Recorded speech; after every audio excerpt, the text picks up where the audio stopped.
बिस्मिल्लाहिर्रहमानिर्रहीम अस्सलाम वालेकुम। आज हम क्वार्टर वन की जो एआई सीरीज़ चल रही है उसका 19वां लेक्चर लेके हाजिर हैं। ठीक है, आज हम बात करेंगे कि एआई टीम के साथ वर्किंग कैसे करें। ठीक है, क्योंकि देखिए कोई भी बिज़नेस है उसको हम लोग जब लेके चलेंगे तो उसकी कंपनी को जो एआई कंपनी में ट्रांसफॉर्म करेंगे तो उसमें हम लोगों को बहुत सारे की फैक्टर्स देखने पड़ेंगे।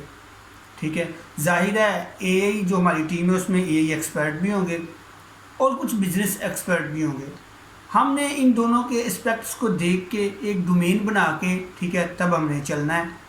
हमने ये देखना है कि कुछ की फैक्टर्स जो है वो एआई एक्सपर्ट्स बता रहे हैं, कुछ की फैक्टर्स जो हैं वो की फीचर्स वो अब हमें जो है वो बता रहे हैं बिजनेस एक्सपर्ट्स। इन दोनों में जो क्राइटेरिया लाई करता है उसको लेके हमने जो है ना किस तरह करना है। क्योंकि हम लोग देखें जो बिज़नेस एक्सपर्ट्स हैं वो तो ये देखेंगे ना कि हम लोग अपनी जो है ना रेवेन्यू कैसे बढ़ा सकते हैं, सेल कैसे बढ़ा सकते हैं। और जो एआई एक्सपर्ट्स हैं वो ये कहते हैं, वो ये करेंगे कि हम लोग जो है ना यूज़र को कैसे अट्रैक्ट कर सकते हैं, हम लोग मॉडल को ट्रेन करके यूज़र से कैसे क्लिक्स ले सकते हैं और कैसे हम लोग जो है ना वो यूज़र को डिप्लॉय करके जो है ना हेल्प ले सकते हैं। इसके लिए होती है एक ब्रेनस्टॉर्मिंग। ठीक है, ब्रेनस्टॉर्मिंग को आपने पहले माइंड में रखना है। ठीक है, देखिए एआई टीम के साथ काम करने के लिए ना मैं आपको पहले बता चुका हूँ, जो एआई एक्सपर्ट है और जो बिजनेस एक्सपर्ट है इन दोनों को मिलके इनकी दोनों की कैलिब्रेशन के साथ जो है ना काम करना पड़ेगा। क्योंकि सारे काम एआई भी नहीं कर सकती और सारे जो है ना काम वो बिजनेस एक्सपर्ट भी नहीं कर सकते। जैसे कि डेलीजेंस, टेक्निकल डेलीजेंस और एक बिजनेस डेलीजेंस, ये दो चीज़ें होती हैं। अभी आगे हम इंशाल्लाह इसके बारे में जो है ना अभी जिक्र करेंगे। पहले हम लोग इस कॉन्सेप्ट को जो है ना वो समझ लें कि हम लोग एक डोमेन बनाएंगे। ठीक है, देखिए एक जो मैं आपको वैसे बता देता हूँ, एक दायरा है उसमें लिखा हुआ है एआई एक्सपर्ट्स या AI intelligence can do anything, और बिजनेस एक्सपर्ट्स से जो की फीचर्स हैं। अब इन दोनों में से जो हमारे पास कॉमन चीज़ें होंगी ना उन लोगों को हम लोगों ने लेके चलना है कि जो चीज़ें हैं वो एआई एक्सपर्ट्स की समझ में भी आ जाएं, जो एआई कर सकती है, और वो जो चीज़ें एआई कर सकती है वो बिजनेस एक्सपर्ट्स की समझ में भी चीज़ें आ सकें।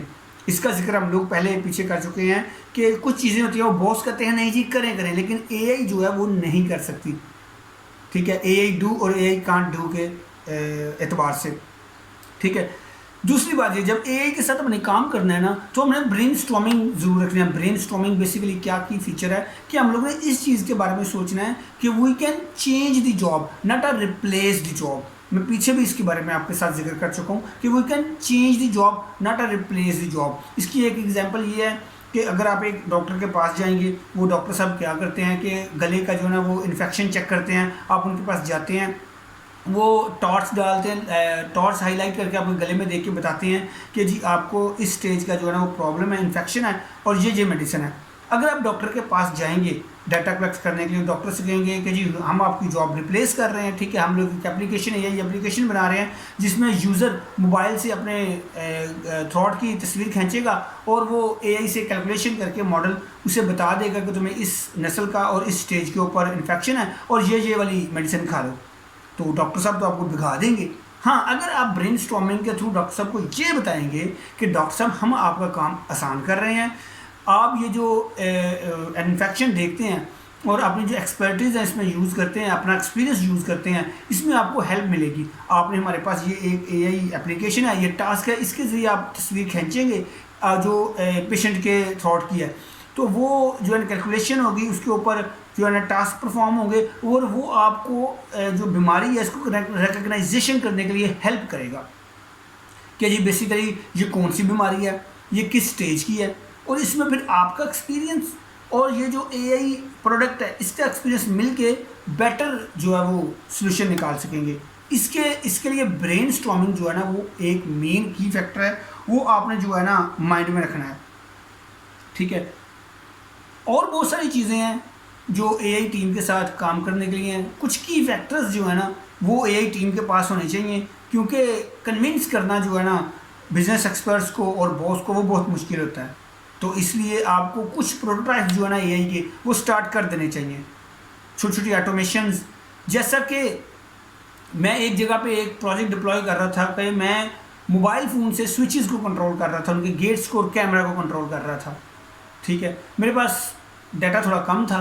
ठीक है, लेकिन मैंने इसे परफॉर्म कर दिया।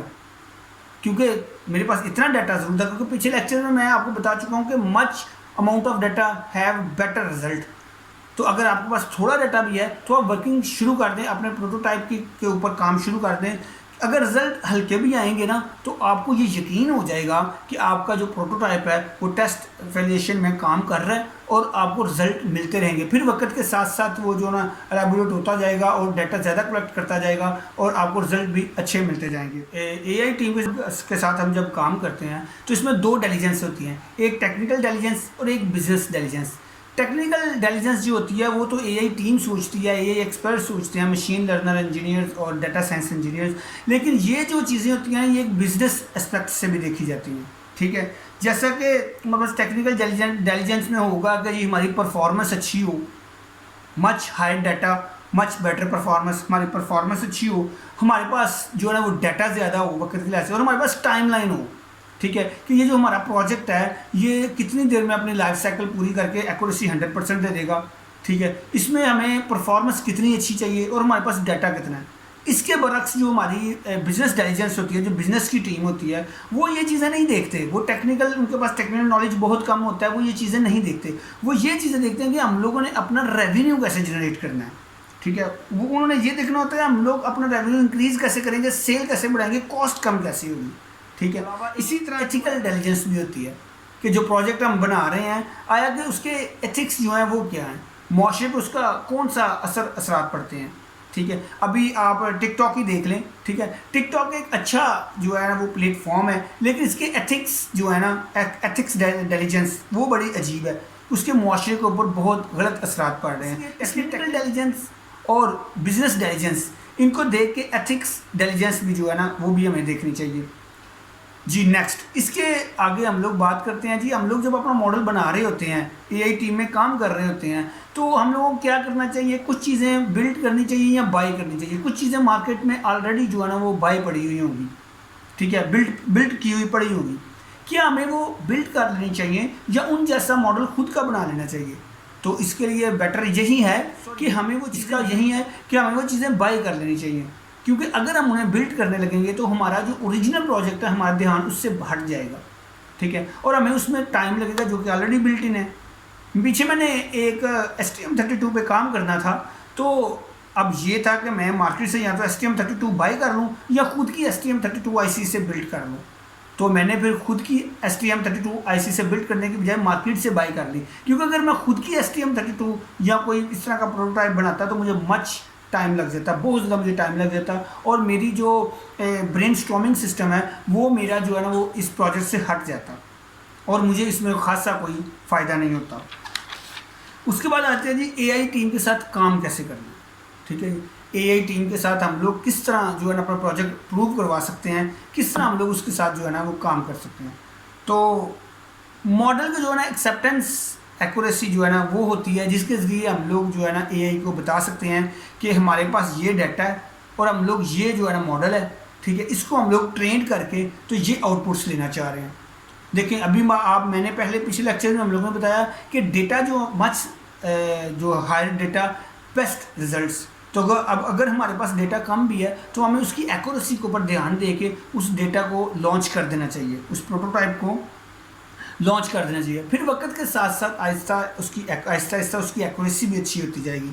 और मैंने आपको सुपरवाइज लर्निंग में और मैपिंग में बता दिया था कि हमारी एक्यूरेसी वक्त के साथ साथ टाइमलाइन के साथ साथ ठीक हो जाएगी। टाइमलाइन के साथ अगर ठीक नहीं होती तो उसमें मसला क्या आता है, मैसी डाटा हो सकता है, जो आपने डाटा कलेक्ट किया है वो रॉन्ग रिजल्ट पे कलेक्ट किया हुआ, या जो टाइम इंटरवल आपने कलेक्ट किए हुए हैं वो गलत किए हुए हैं। हाँ, ये हो सकता है आपके पास बहुत रिफाइनरी डाटा हो, ठीक है, तो आपके रिजल्ट जो है ना वो 100% आ सकते हैं।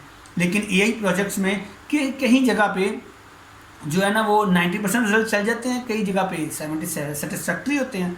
फॉर एग्जांपल, अगर मैं एक एरोप्लेन हवाई जहाज़ है उसके सामने की विंड स्क्रीन है उसकी कैलकुलेशन निकालूँ, ठीक है, तो मैं कहता हूँ जी इसके ऊपर हवा का इतना प्रेशर पड़ेगा तो ये बिल्कुल सेव है। अगर इसमें थोड़ा सा ज़्यादा प्रेशर पड़ेगा तो 0.001% चांसेस है कि ये ब्रेक हो जाए। तो जाहिर है जब ये फ़िज़ा में जाएगा तो वहाँ पे ट्रिलियंस ऑफ जो है ना उसके ऊपर लोड होगा तो वो विंड ग्लास फट भी सकता है। इस तरह इसकी एक्यूरेसी जो है वो मुझे 100% चाहिए। 100% एक्यूरेसी मैं तभी निकाल सकता हूँ जब मेरे पास एक्यूरेट हवा का रिजल्ट, प्रेशर, हर चीज़ हो मौसम के हिसाब से कि जब मौसम चेंज होता है तो हवा का प्रेशर क्या होता है, जब मौसम चेंज नहीं होता, गर्म मौसम में हवा का प्रेशर क्या होता है और क्लाउडी मौसम में हवा का प्रेशर क्या होता है। इसी तरह आपके जो मॉडल है उसको ट्रेन करते वक्त के साथ साथ टाइमलाइन के साथ साथ वो बेहतरीन जो है ना अच्छे और एक्यूरेट रिजल्ट देता जाएगा। क्योंकि अगर आपने फेक डेटा से बचना है, टोटल डेटा रिफाइनरी यूज़ करना है तो आपको अच्छे रिजल्ट देगा। ये आज का जो लेक्चर है ये एआई टीम के साथ काम करने का रिलेटेड था कि हम लोग एआई टीम के साथ काम किस तरह कर सकते हैं। क्योंकि देखें, जब हम अपनी एआई कंपनी को किसी दूसरी कंपनी में ट्रांसफॉर्म करते हैं तो जाहिर है जो बिज़नेस को हैंडल कर रहे होते हैं वो बिज़नेस इंटेलिजेंस वाले एक्सपर्ट होते हैं और जो एआई को हैंडल कर रहे होते हैं वो एआई इंटेलिजेंस वाले एक्सपर्ट्स होते हैं। तो मॉडल कौन सा होना चाहिए, किस तरह का होना चाहिए, ये भी मैं आपको बता चुका हूँ इथिकल इंटेलिजेंस के ज़रिए। क्योंकि ये ना हो मॉडल फिजिबल भी हो, पॉसिबल भी हो, लेकिन उसके एथिकल इंटेलिजेंस बहुत गंदे हों। ठीक है, आपने ये देखना है कि आप जो प्रोडक्ट बना रहे हैं, जो आप मॉडल बना रहे हैं, उसका को मॉरल क्या है, उसकी वैल्यू क्या है, माशरे में उसकी इज्जत क्या है, क्या वो होना भी चाहिए या नहीं। अगर माशरे में होगा तो उसका क्या फ़ायदा होगा, अगर माशरे में अगर होगा तो उसका नुकसान क्या होगा। तो आज के लेक्चर में जो है ना मैंने आपको ये बता दिया है। उम्मीद करता हूँ कि आपको ये समझ आ गया होगा। अगर आपका इसके रिलेटेड कोई क्वेश्चन है या आपको किसी चीज़ की समझ नहीं आई तो हर बार की तरह आप कमेंट सेक्शन ऑन है, उसमें पूछ सकते हैं, आप सजेशन दे सकते हैं, या कोई नई एआई जनरल इंटेलिजेंस या नैरो इंटेलिजेंस के बारे में कोई नई चीज़ है वो आप शेयर कर सकते हैं। तब तक के लिए इजाज़त चाहता हूँ, मिलते हैं अगले और आखिरी लेक्चर में। क्योंकि इस सीरीज़ का हमारा जो नेक्स्ट लेक्चर होगा वो आखिरी लेक्चर होगा। उसके बाद हम लोग इंशाल्लाह एक नई सीरीज़ स्टार्ट करेंगे जो आर्टिफिशियल इंटेलिजेंस की होगी। इस सीरीज़ में हम लोगों ने सारी इसकी वो जो है ना वो नौ पढ़ी है, अलिफ बे पढ़ी है, उसका ब्रेड एंड बटर पढ़ा है कि क्या एआई क्या होती है, किस तरह काम करती है, उसमें कौन कौन से लॉजिक्स होते हैं, कौन कौन से काम होते हैं। इंशाल्लाह नेक्स्ट हम लोग इसको मज़ीद पढ़ेंगे। तब तक के लिए इजाज़त चाहता हूँ। अस्सलाम वालेकुम। पाकिस्तान जिंदाबाद।